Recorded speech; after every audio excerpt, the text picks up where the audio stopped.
guys, Sarah here, bring you F1 2012 commentary slash Italian Grand Prix review. The gameplay is just going to be some 2011 gameplay. I thought I'd do a race at Monza, seeing as we just had the Italian Grand Prix. Seemed fitting, so I was just Fernando Alonso, and I just did the 12% race, so that's just something to keep your eyes occupied. So let's get straight into this. I just want to talk about, first of all, details of my demo videos coming up. Demo is coming out on Wednesday, I think it is, and so basically I'll have about 5 or 6 videos coming up the next weekend after that, going through, the debug options that I said before, going through, showing you what the safety car will look like, red flag situation, wet weather, stuff like that. Basically just all interesting stuff you might want to know before you buy the game or pre-order it or whatever you're going to do. So yeah, that's going to come up, and I'll try and get as many of those videos as I can out on that weekend. I might even try, if I have some time during the week, to bring one out on Thursday or Friday.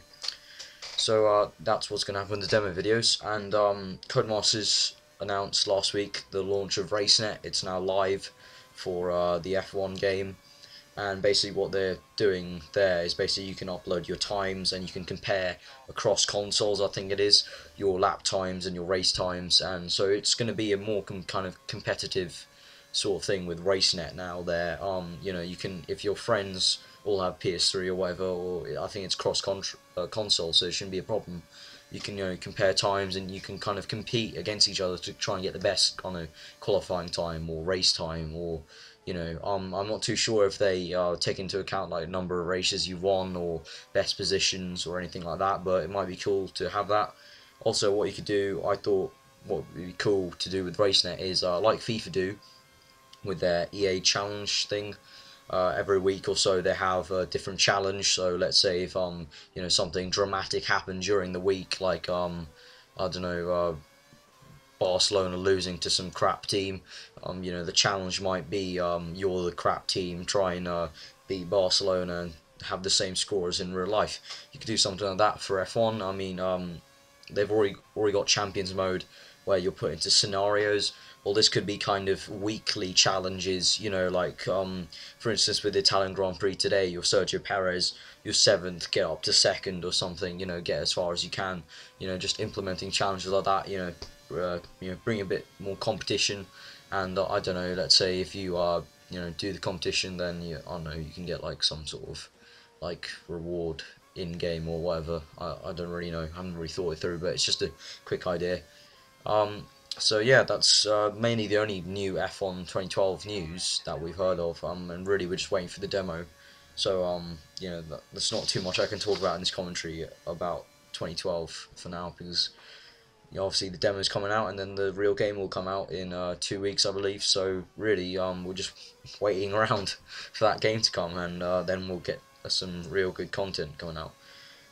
My thoughts on 2012, I've done a lot of breakdowns and stuff, but I've never really just, sat here and thought what I think of the game. I think I'm going to enjoy the game. I mean, it's not going to be groundbreaking or anything. Let's just get this straight. That basically, Codemasters and a whole lot of other companies have said that really they're just waiting for the new gen of consoles. There's only so much they can do.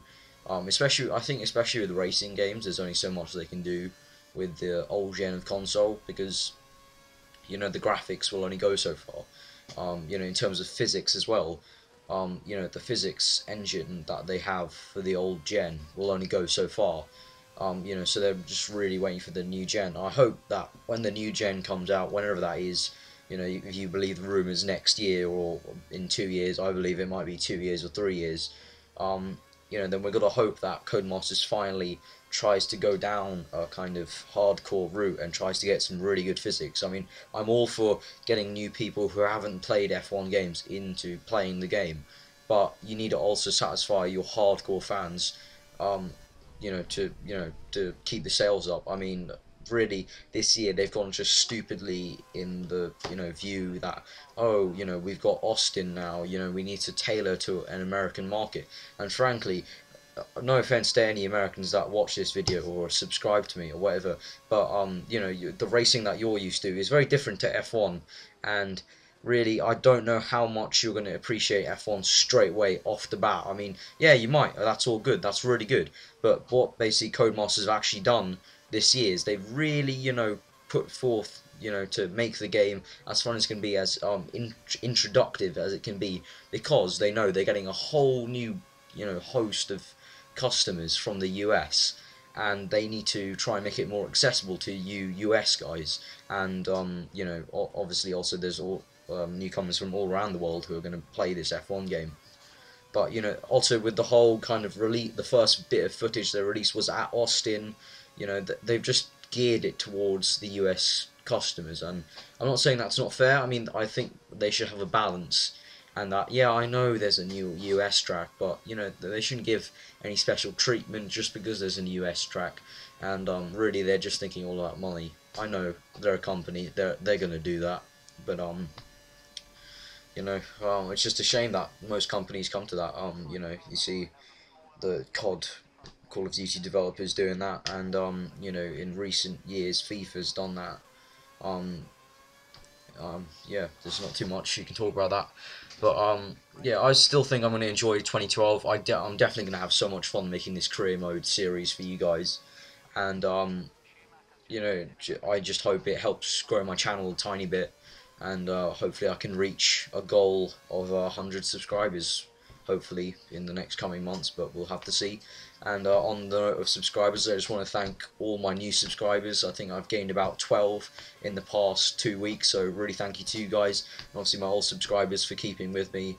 And yeah, I've just been, the response I've got on my previous videos has just been amazing. I think one of them's hit 2,000 now, which is just, I just can't explain how good it is, and I just really want to thank you guys.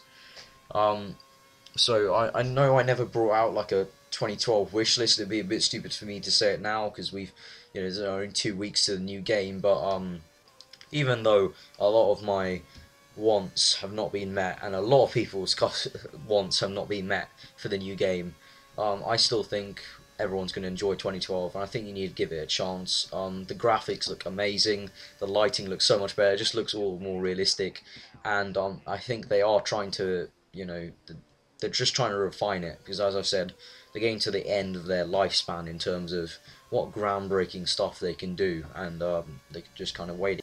So now, the Italian Grand Prix, it just happened like 30 minutes ago as I'm recording this, and I've got to say, what a race. That was actually a very entertaining race.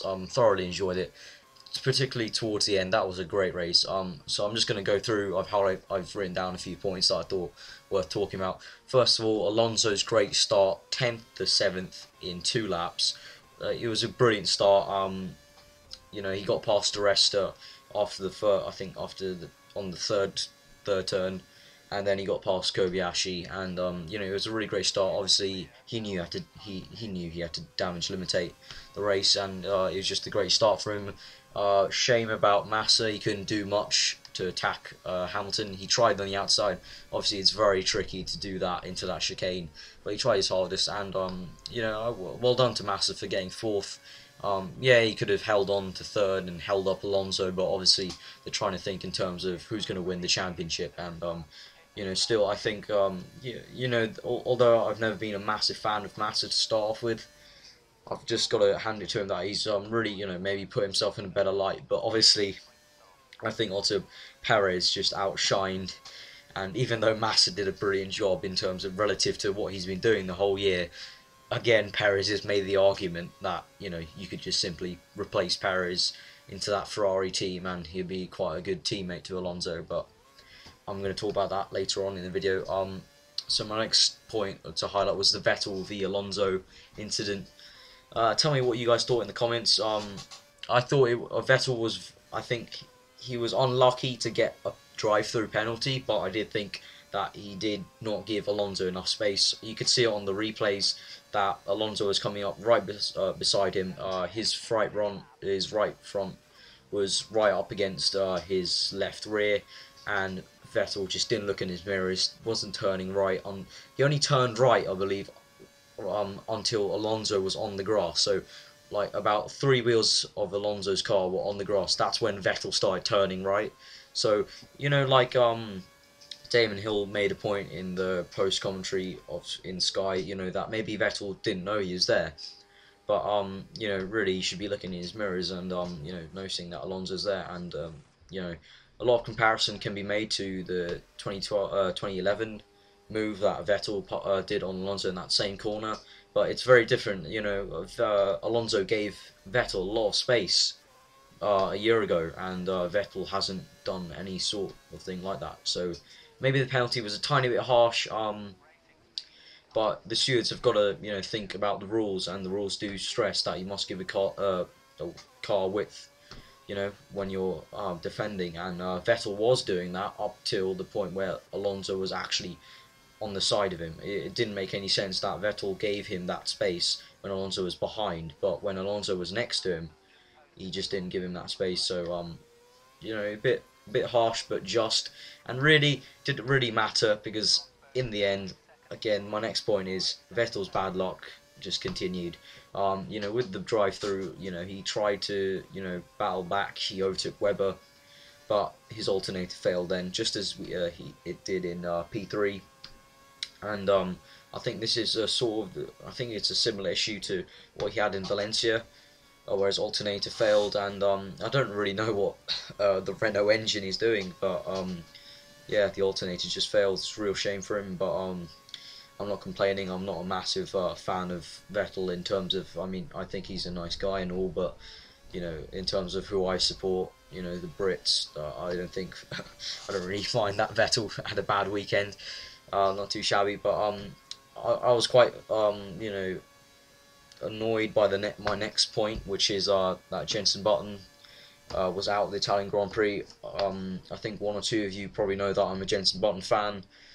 You know, obviously I support McLaren as well because they're British, and I do support Hamilton, but I'll always have Button in, you know, the top of my mind when watching a Grand Prix, and it's just a real shame. I think it was a fuel pickup problem there, or something like that, something to do with the fuel, and or maybe fuel pressure or whatever it was. But you know, he just stopped in his tracks, and it's a real shame. He was going pretty well.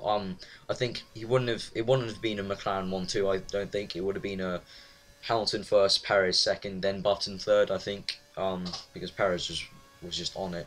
But real shame for Button, and obviously now he's a considerable amount behind.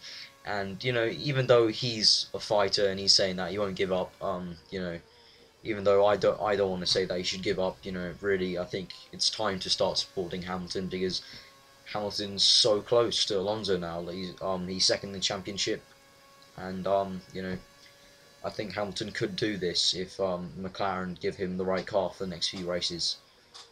So obviously Webber went out. That was a shame as well, because I do like Webber as a driver. I think I don't like how Red Bull treat him sometimes, and it was a shame that he obviously spat and he got a really bad flat spot on his tyre, and there was just too much vibration for him to continue.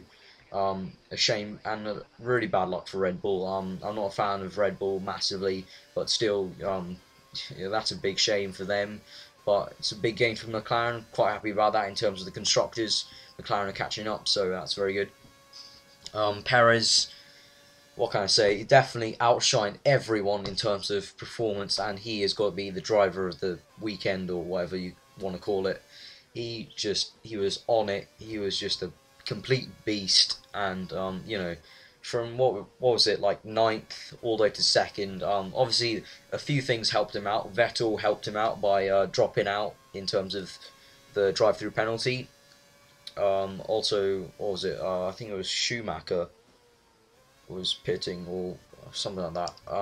And you know, just generally just stormed through, and he made it seem so easy. Like, especially on Raikkonen, his moves were sweet, calculated, and just so precise. And you just got to think, Perez is only in his 2nd year, and the moves he was making on Raikkonen were just exquisite. I mean, props to Raikkonen for leaving enough space, but you know, some sweet moves. You can just watch those over and over again, and you don't find those in the F1 games we play, do you? Most people just crash in or hit a tyre, but Perez, you know, no contact, just sweet as you want. And he really easily stormed past the Ferraris. I was really surprised. Massa, I wasn't too surprised. Alonso, you know, he didn't really put up much of a fight. Obviously, as the commentators were saying over on Sky, there's not much point of him putting up a fight. He doesn't want to spin out of the race or anything. But really, yeah, Perez really shined out, and you know, he's one to watch. And I really think that Ferrari should consider putting him in the Ferrari seat for next year. Um, and if it's not next year, then maybe in 2 years, because he is really one to watch. And well, I think that wraps up the Italian Grand Prix review and wraps up the whole video.